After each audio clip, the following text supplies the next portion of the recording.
diperbolehkan. Happy New Year everyone. Kita sudah masuk tahun yang 2026 dan coba tengok permukaan slide. Waktu saya save slide saya mungkin semalam, ya coba kamu lihat tuh, tarik hari ini. Kalau kamu pakai Roman numerals lah, maksudnya 1 bulan 1 bahkan 26. Saya rasa 31 itu Pastor main sedikit ini nombor ya, sebab dalam kitab Wahyu ada nombor lah ini. Satu itu Tuhan itu satu, Tuhan yang Esa. Tuhan Tritunggal kita adalah Tuhan yang Esa, Bapa, Anak, Roh Kudus, satu. 26 itu adalah jumlah total huruf Ibrani nama Yahweh, Yod, Hei, Vav, Hei. Jumlahnya setiap abjad ada nilai angkanya adalah 26. Wah, luar biasa. 111 26. Mungkin itu cukup saya lihat itu cantik lah. Saudara, khotbah saya hari ini adalah hidup yang penuh makna. Saya percaya saudara dan saudari, apalagi kita orang yang percaya, orang Kristen, kita mau menjalani sebuah kehidupan yang bermakna, a meaningful life. Bukan seperti bangsa-bangsa asing yang tidak mengenal Tuhan, walaupun mungkin hidup mereka bermakna, mereka ada resolusi atau azam tahun baru juga. Orang kaya tanpa kaya, orang yang berhasil tambah berhasil, itu tidak salah, malah itu dibanggakan oleh bangsa-bangsa di seluruh dunia. Tetapi bagi orang yang percaya Kristus, sangat penting saudara, kita dapat menjalani sebuah hidup yang penuh meaning and purpose. A meaningful and a purposeful life. Hidup yang penuh makna. Dan saya mau kongsikan dengan saudara 10 perkara dari Injil Yohanes bab yang ke-8. Mulai ayat 12. Panjang juga bab ini. Itulah saya mendorong saudara dan saudari, bagi kamu yang setia datang di tempat ini, 2 minggu dari sekarang Pastor akan kembali kepada siri khotbah 1 Korintus. Sudah 2 bulan karena mungkin cuti Christmas dan sebagainya. Korintus 8, 9, 10, 11. Ada 4 kali Pastor akan khotbah, harap boleh sampai bab 11 dalam siri khotbah 1 Korintus sampai hujung bulan Februari. Jadi saya mendorong saudara untuk membaca itu. Saya bacakan ayat 12 Yohanes 8 sebelum kita lihat beberapa slide. Maka Yesus berkata kepada orang banyak, katanya, "Akulah terang dunia. Barang siapa mengikut aku, ia tidak akan berjalan dalam kegelapan, melainkan ia mempunyai terang hidup." The light of life. Barang siapa mengikut aku, kata Yesus, ia tidak akan berjalan dalam kegelapan, melainkan ia akan mempunyai terang hidup. Dalam minggu ini pun beberapa kali, saya tidak tahu lah, mungkin perbezaan personality. Kalau waktu siang pun saya suka pasang lampu. Mungkin mata saya semakin tidak terang lah. Saya suka membaca kan, kadang-kadang walaupun siang tidak begitu terang. Waktu saya goreng itu telur pun, saya sudah pasang lampu, istri saya pergi off. Mana saya dapat tengok kan? Mesti terang lah kalau saya. Sebab saya bukan pandai masak lah. Istri saya kalau gelap-gelap pun, sebab dia champion, dia pandai sudah itu kan. Jadi dia tidak perlu pasang tu lampu.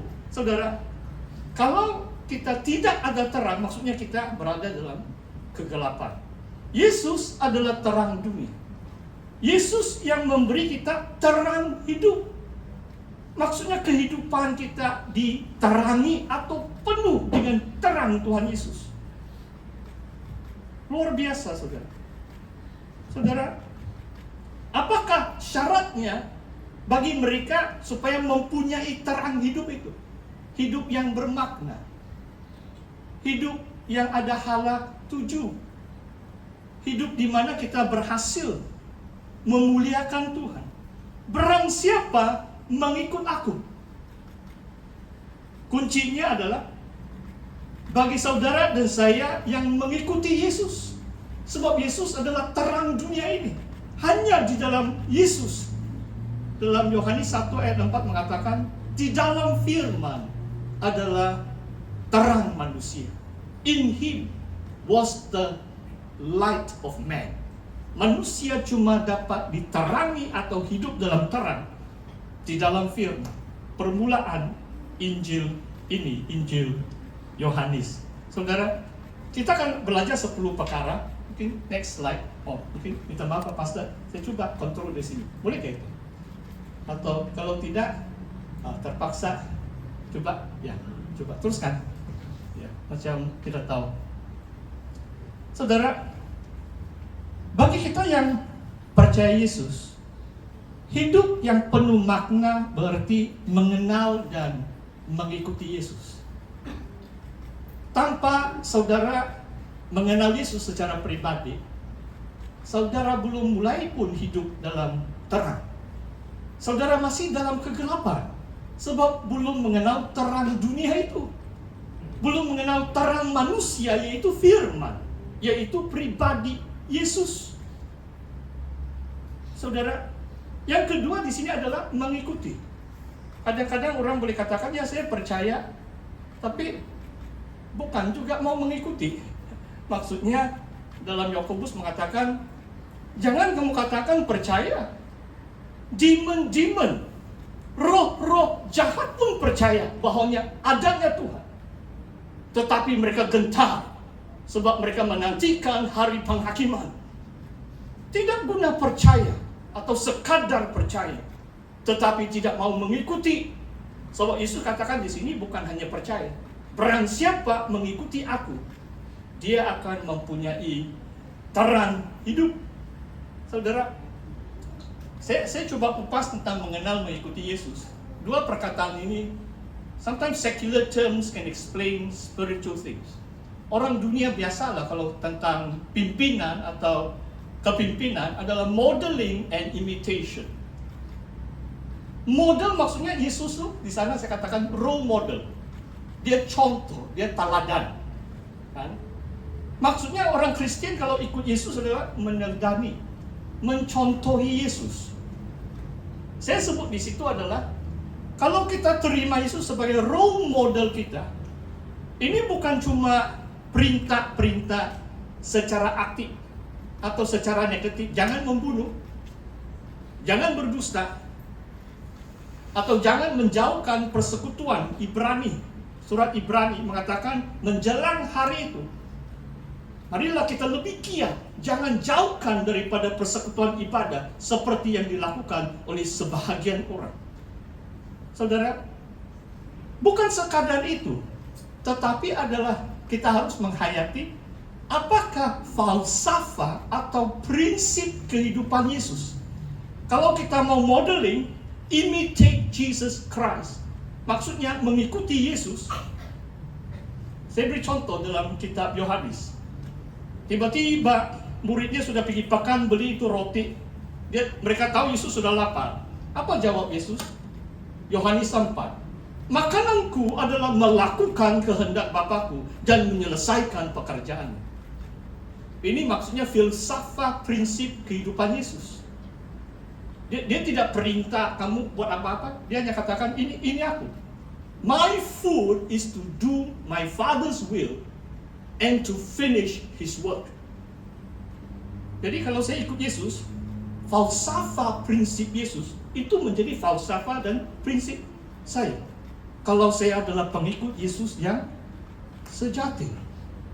Luar biasa. Oke. Masuk perkara yang pertama. Saya harap kamu sudah baca ini Yohanes 8. Oke. Terus next slide. 10 perkara. Yesus berkata, aku tahu dari mana aku datang dan kemana aku pergi. Itu yang pertama. I know where I came from and where I am going. Aku tahu dari mana aku datang dan kemana aku pergi. Saudara, perkara yang pertama dalam hal hidup yang bermakna adalah tahu identity, destinasi atau sasaran kita dalam hidup ini. Siapa saudara dan saya? Dari mana asal kita, saudara? Kata firman Tuhan, jikalau kamu tidak lahir kembali, kamu tidak akan melihat kerajaan surga. Maksudnya masih buta, belum dapat melihat destinasi atau maklamat yang Tuhan mau. Maksudnya asal kita adalah dari surga. Kita lahir kembali. Perkataan Yunani, Yesus di sini katakan, aku dari atas, kamu dari bawah. Ano dalam bahasa Yunani. Yohanes 3, lahir kembali, lahir semula itu adalah anothe. Sama saja. Perkataan dasar Yunani itu sama.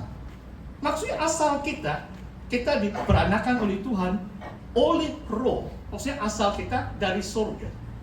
Kita menjadi anak-anak Tuhan ketika kita percaya kepada Yesus. Saudara, saya mendorong saudara dan saudari. Saudara tidak akan dapat memahami apa yang saya sampaikan kecuali saudara menaruh percaya saudara kepada Yesus Kristus. Tanpa percaya sungguh-sungguh kepada Tuhan Yesus Kristus, saudara belum lahir kembali. Saudara tidak tahu dari mana saudara datang. Ada orang mengatakan begini, if you're born once, you will die twice. If you're born twice, you will not die again. You will live forever. Wah, banyak bahasa Inggris keluar.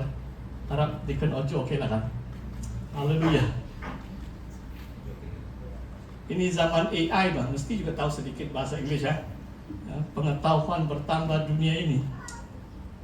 Kalau kita lahir sekali, semua manusia lahir sekali kan? Kita semua ada ibu bapa. Kan? Kita akan mati 2 kali. Mati secara lahiriah, semua manusia sedang menuju maut. Dan mati kedua kali hukuman kekal di neraka atau lautan mati, itu disebut kematian yang kedua. Yang lahir 1 kali akan mati 2 kali. Yang lahir 2 kali tidak akan mati. Maksudnya kita lahir 1 kali, kedua kali adalah lahir kembali. Kita lahir, bila kita percaya kepada Yesus, kita mengalami kelahiran baru itu. Kelahiran kembali itu sehingga kita tidak akan mati untuk selama-lamanya. Sebab Tuhan menjanjikan kita hidup yang kekal. Luar biasa. Saudara perlu tahu dari mana kita datang. Identity kita menjadi anak-anak Tuhan. As a child of God, bagi saya tidak ada yang lebih bermakna, saudara. Saya hidup dengan penuh keyakinan dalam hidup saya. Apapun pergumulan cabaran hidup, sebab saya tahu saya adalah anak kekasih Tuhan dalam Kristus kan. Adakah Bapa surgawi akan meninggalkan saya? Adakah dia akan melakukan yang tidak adil seperti manusia? Tidak. Jadi saya yakin, saya berani, saya dapat melayani Tuhan sungguh-sungguh sebab saya tahu identiti saya sebagai anak yang disayangi Tuhan. Dan saya sudah kenal Tuhan itu lebih 43 tahun lamanya. Tidak pernah dia meninggalkan saya. Tidak pernah dia membiarkan hidup saya terhimpit sampai macam tidak ada harapan. Luar biasa, saudara. Destinasi kita, saudara. Kalau kita mau hidup yang bermakna, saudara, kita perlu tahu sasaran kita pada akhirnya. Tujuan kehidupan kita ini bukan mencari kekayaan, selesa, makmur di dunia ini. This life on earth is only temporary. Cuma sementara. Saudara mesti berusaha melayani dengan pengharapan kerajaan yang kekal. Segala perbuatan saudara, segala perancangan